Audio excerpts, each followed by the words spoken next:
사라의 죽음이라는 말씀 제목 가지고 함께 은혜를 나누어 보도록 하겠습니다. 사라가 127살에 죽음을 맞이했습니다. 그런데 아브라함이 사라를 매장할 매장지가 없었습니다. 그래서 아브라함이 함께 거하고 있던 헷 족속에게 사라를 매장할 적당한 장소를 요구합니다. 이에 헷 족속이 아브라함에게 자신들에게 있는 묘실 중에서 좋은 것을 택하여 사라를 장사하라 말합니다. 그러자 아브라함은 소할의 아들 에브론이 소유 밤머리에 있는 막벨라 굴을 자신에게 줄 것을 요구합니다.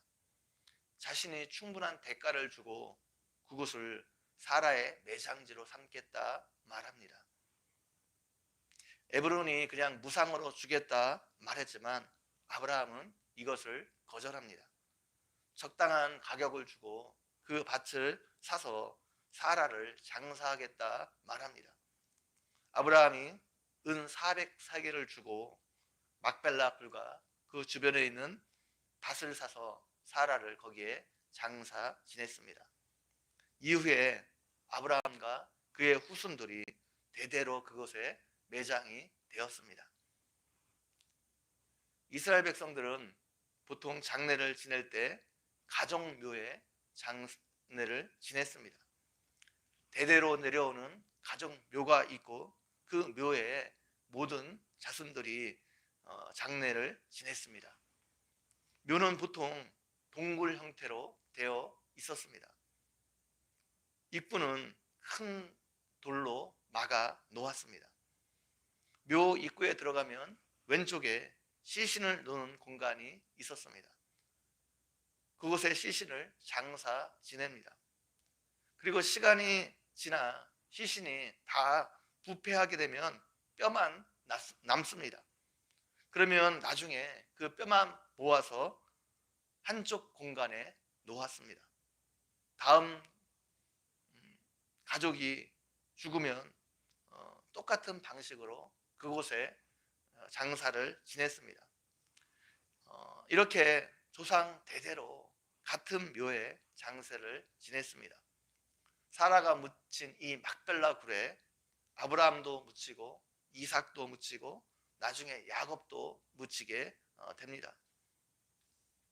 성경에서 열조에게 돌아갔다 이런 표현이 많이 나오는데 이것은 조상들의 뼈가 묻혀있는 그곳에 들어갔다는 것을 말합니다. 혹시 자손들 중에 하나님께 큰 죄를 범한 사람은 가정묘에 들어가지 못했습니다. 신약 시대가 오게 되면 뼈를 보관하는 방법이 오늘날 납골당 형태의 모습으로 변하게 됩니다. 뼈들을 한 곳에 집어 던지는 것이 아니라 각자의 뼈를 항아리나 돌상자에 담아 보관을 하게 되었습니다. 이 땅에 있는 모든 사람들은 죽음을 맞이합니다. 우리의 삶도 신비로운 것이지만 우리의 죽음도 신비로운 것입니다. 원래 하나님께서 사람을 만드실 때 죽도록 만드시지 않았습니다. 그런데 사람의 죄로 말미암아 이 땅에 죽음이 찾아왔습니다. 원래 죽음은 죄의 대가로 찾아온 형벌이었습니다. 그러나 믿는 사람들에게는 죽음은 더 이상 저주가 아니라 성화의 마지막 단계라 칼빈은 말했습니다. 믿는 사람들에게 있어서 죽음은 모든 것을 빼앗기는 것이 아니라 하나님께서 예비해 놓으신 영원한 천국으로 들어가는 관문이기 때문입니다. 우리가 이 땅에서 영원히 사는 것이 아니고 언젠가 죽는다는 것은 모든 사람들이 다 알고 있는 그냥 평범한 진리입니다.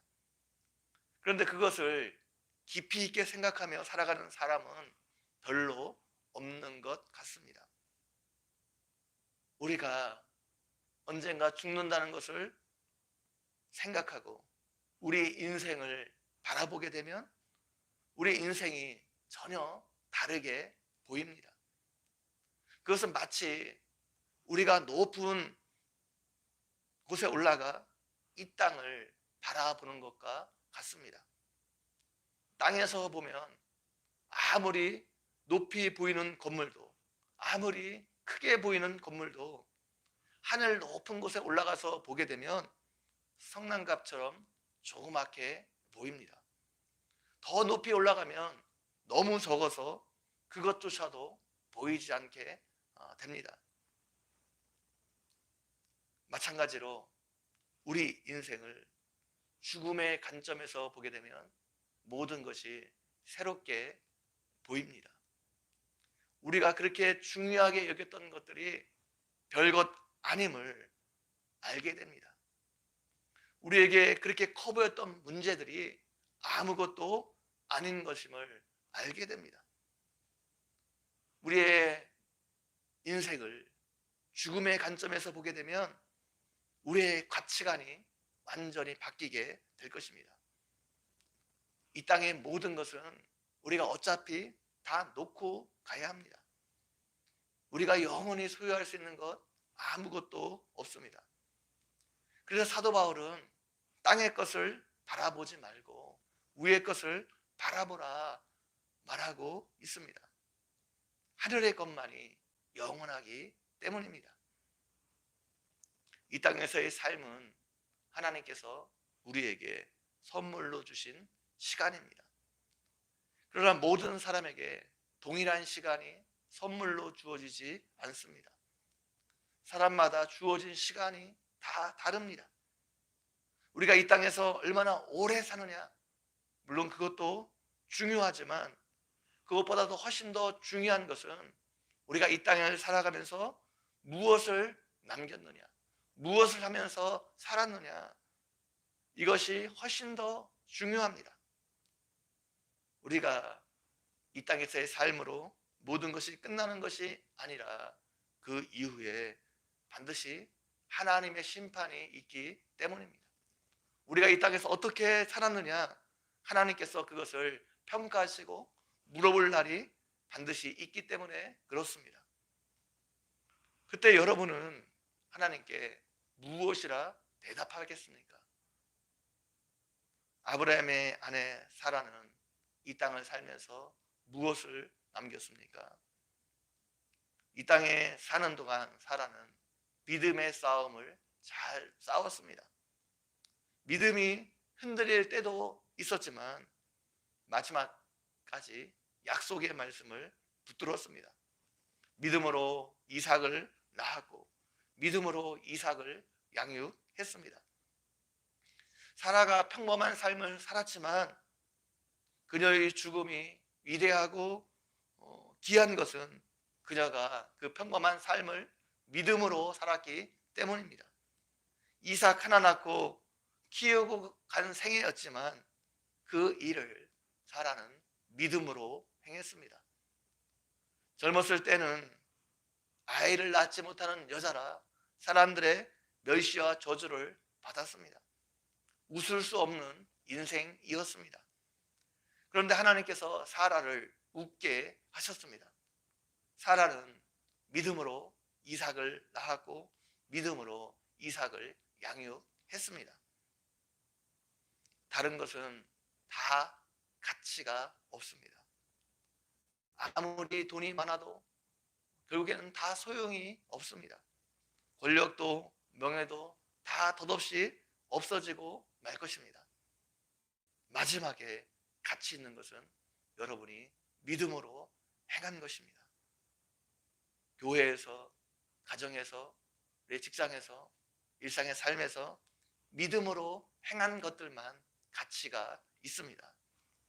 이것을 기억하고 오늘 하루도 하나님과 동행하며 모든 것을 믿음으로 행하며 살아가는 여러분 모두가 되기를 주님의 이름으로 간절히 축원드립니다. 다시 한번 기도드리겠습니다. 하나님 아버지, 오늘도 말씀을 통해서 우리에게 은혜 베풀어 주신 것 너무나 감사합니다. 사라는 그 일평생 사람들이 보기에 별로 위대하고 존귀한 일은 못했지만 하나님이 보시기에 그 삶을 믿음으로 살았고 믿음으로 이삭을 낳았고 믿음으로 이삭을 양육하며 남은 생애를 살았습니다. 하나님 아버지, 그 삶을 하나님께서 귀하게 여기셨는데 우리의 삶도 우리에게 주어진 모든 것들을 믿음으로 행함으로 이 평범한 삶들 가운데 하나님이 기뻐하시고 하나님이 가치 있게 여기는 그런 삶이 될 수 있도록 함께 해주시기를 원합니다. 감사합니다. 예수님의 이름으로 기도 올려옵나이다. 아멘.